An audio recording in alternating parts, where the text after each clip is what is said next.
it doesn't matter. For it doesn't go into his heart, but into his stomach, and then out of his body. In saying this, Jesus declared all foods clean. Now, it's not true in the Old Testament, but it is true in the New Testament. Because what comes out of a man is what makes him unclean. Out of his heart come evil thoughts and sexual immorality and theft and murder and adultery and so on. He gives a list there. It's not what goes into him, it's what comes out of him, out of his heart. And so Jesus, the big picture is Jesus fulfills there the Old Testament's ceremonial law, including circumcision and food laws, and there'll be other things too, the sacrifices.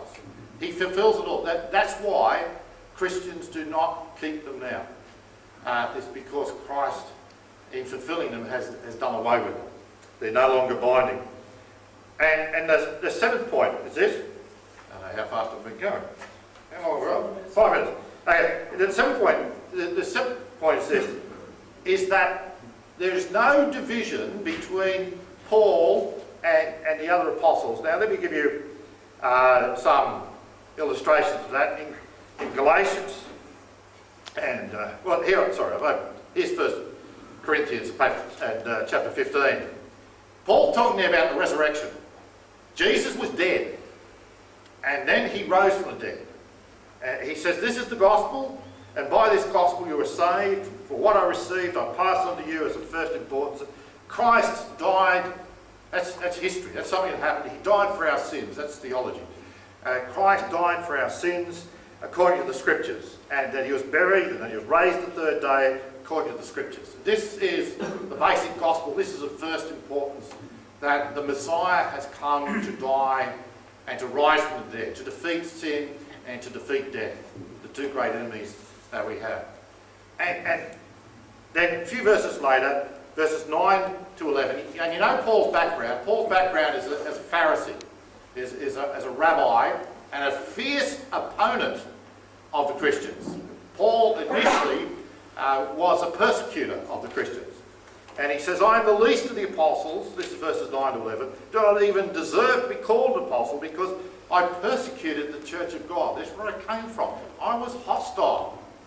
I had not just the innate hostility of all humanity towards the gospel, I had a double proportions.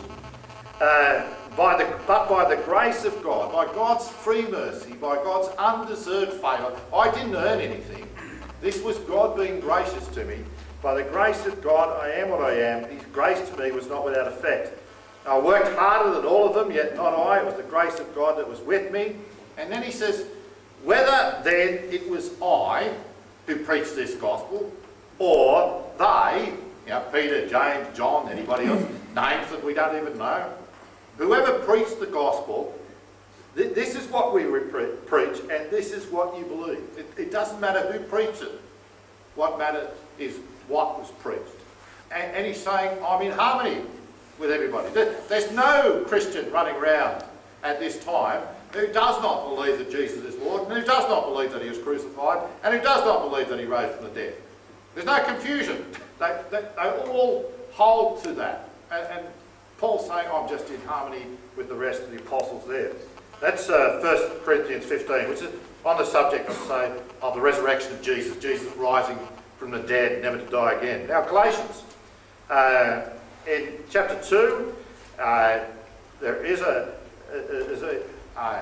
question there about circumcision. And is circumcision necessary? Do you have to be circumcised if you're a male to be a Christian? Is that true? And he says, thank you. He says, well, I became the one who preached the gospel to the Gentiles, just as Peter being to the Jews, but we extended to each other, he says, the right hand of fellowship. So that's there. And then in second, you can find that in the first 10 verses. And then in 2 Peter chapter 3, Peter says that Paul was his beloved brother, and he wrote the scriptures too. 2 Peter chapter 3, it's verses 15 and 16. Bear in mind that our Lord's patience means salvation, just as our dear brother Paul also wrote you with the wisdom that God gave him. He writes the same way in all his letters, speaking in them of these matters. His letters contain some things that are hard to understand, which ignorant and unstable people distort, as they do the other scriptures, to their own destruction.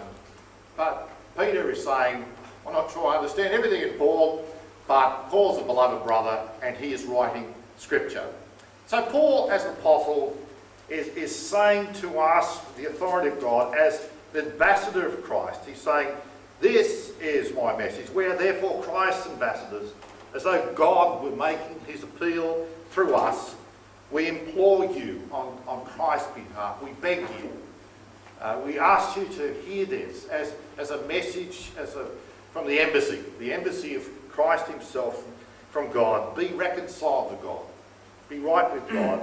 God made him, made Christ, who knew no sin. He made him to be sin for us, that in him we might become the righteousness of God. God made the sinless one, the only sinless one. He made him to be sin. He treated him like a sinner. He poured out his wrath on him. He paid the penalty for sin, for Jews and for Gentiles.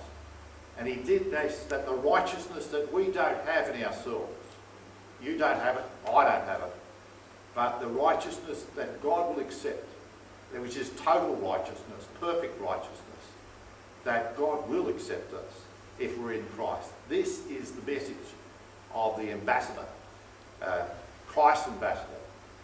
This is the gospel which brings us reconciliation with God. And there's Paul's gospel. Thank you.